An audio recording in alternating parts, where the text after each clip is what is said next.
Are you planning to start your CFA journey, but you feel overwhelmed looking at the curriculum? Well, don't worry. I think this video will be very helpful to you. Hi, my name is Deeksha, and in this video, I'll break down CFA Level 1 curriculum, explain each subject, and give you some very important practical tips to help you ace the exam. So let's dive in. So let's talk about CFA Level 1. So, CFA Level 1 is the first step towards earning the prestigious Chartered Financial Analyst designation. It tests you on your foundational knowledge on finance topics, including ethics, investment tools, and portfolio management. Now, talking about the exam is multiple choice based and it has 180 MCQs, and the exam is computer based, and you will have two sessions of 2 hours and 15 minutes, and these 180 questions will be divided into these two sessions. Now let's talk about the curriculum now. As you can see on your screen, I have mentioned the weightage of the various subjects. So starting with the ethics, now I would say this is the backbone of the CFA program, and mastering the ethics is crucial. It's not important just for level 1 but for all the levels. So CFA Institute places a very much importance on the ethics portion, and I cannot emphasize enough, guys, if you don't prepare ethics well, there's a high chance that you will fail the exam. So it's very important to have your grip on this subject. Now coming on to quantitative methods, this focuses on financial math, probability, and statistics. Then we have economics, which covers micro and macroeconomic uh, with a focus on market forces. Then you have financial statement analysis. This is, I would say, one of the most critical topics. It basically teaches you how to interpret financial statements, and from experience I can say that a lot of candidates find it challenging to understand and to grip the to really understand financial statement analysis. So you need to devote some time, and you need to give it the due importance. I mean, you have to take all the subjects very seriously, but there are subjects which you have to, because it's on the weightage also, so you will have to devote more time definitely. Now then you have corporate issuers. Formerly it was called corporate finance, and it covers capital budgeting and corporate governance. Then you have equity investments, and which basically deals with equity valuation and stock analysis. Then coming on to fixed income, you focus on bonds and their valuations. Then you have derivatives. Derivative introduces topics like options, futures, and swaps to you. Then we have alternative investments, which covers real estate, hedge funds, and private equity. Then we have portfolio management and wealth planning, and it basically this is the basics of constructing and managing portfolio. Now again I want to say this, that each subject's weightage that I have shown you, they reflect the importance in the exam. So you need to prioritize the subjects accordingly. So for example, as shown, ethics has the most weightage, so you need to devote your time accordingly, right? Now the most important thing, how to approach the CFA level 1 exam. Here's the rule: study smart, not hard. What do I mean by that? So we all know that the curriculum is massive, right? And it's not practical or realistic for you to learn everything. You cannot read, and you should read, but you cannot learn everything. And by working smart, I mean that you have to understand the concepts. Only by understanding you will be able to retain them. And also because that this is an exam, you just don't have to pass the exam by just cramming the stuff. And that's not even, I don't think it's possible to learn everything, because there are so many formulas, there are so many concepts.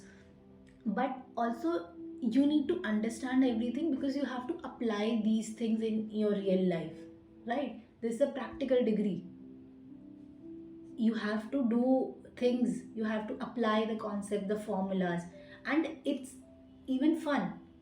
When you are doing something that you can apply and you can solve problems, it helps you understand better. So for example, you are doing a topic and you are doing 10 questions on that.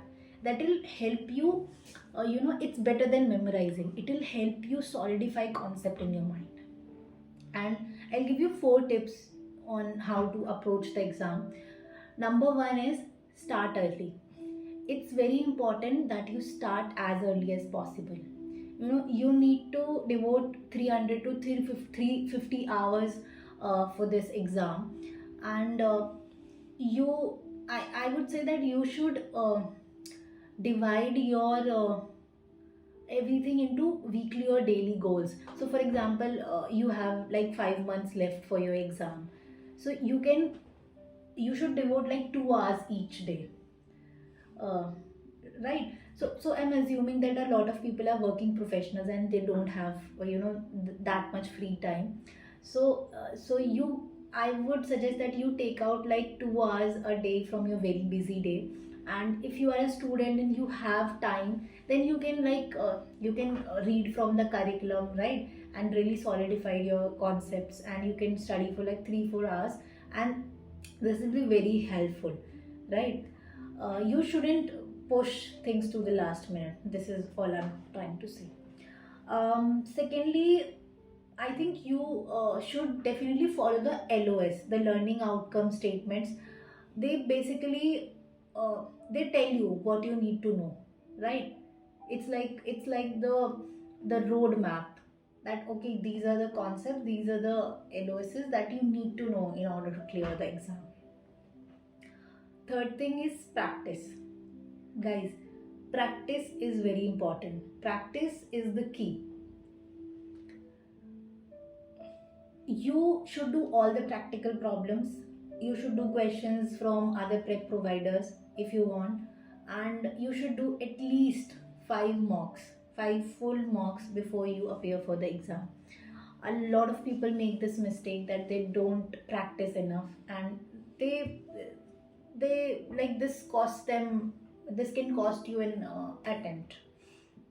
uh, Now the fourth thing, what material to use, right? Again, curriculum is massive. The CFA curriculum is massive, so not everyone have the time to read everything from the curriculum. And in that case, they can use a prep provider, right? But if you are a student and if you really want to learn things, and you should, I think, read from the curriculum. It's a beautiful curriculum, and you will be able to understand things in a lot more clarity. You'll get a lot more clarity if you read from the curriculum. But that's fine. If you're not able to read from the curriculum, you can use a prep provider. For example, you are just using Schedule, that's fine. But if you feel like there's a topic that you feel is not that well explained in the prep provider, then you can refer your CFA curriculum, right? So I think these are the tips that I have for you, and I think if you follow these things, you'll be in a good shape to clear the exam. Now let's talk about the mistakes that most candidates make that you should avoid. Number one is not practicing enough, not doing mock tests. As I mentioned earlier, that practice is very important, and you should really focus on doing questions. And when you solve problems, you actually get to know whether you understand a certain concept well or not. So it's very important to do practice problems and mock exams, and also you need to familiarize yourself with the exam environment, right? Secondly, ignoring ethics. I think I have emphasized it so many times in this video, that ethics is a tiebreaker. Like, it can really, if you don't score well or if you score bad in ethics, guys, I think it will be very difficult for you to pass the exam, because institute is very serious about ethics, that's for sure. So you really need to focus on ethics portion. um then third thing is trying to memorize thing. things instead of understanding them. As I mentioned earlier, that this can be catastrophic for you. You really need to understand topics. Don't try to memorize anything. I hope this video gave you a clear roadmap to kickstart your CFA Level 1 journey. In the upcoming videos, I'll deep dive into specific subject concepts and topics. And also, if you think any part of the video was not, clear enough, or you want more clarity, or you have more questions, you can write down in the comments. I'll try to answer all your questions. And yeah, that's it for this video. Thank you for watching.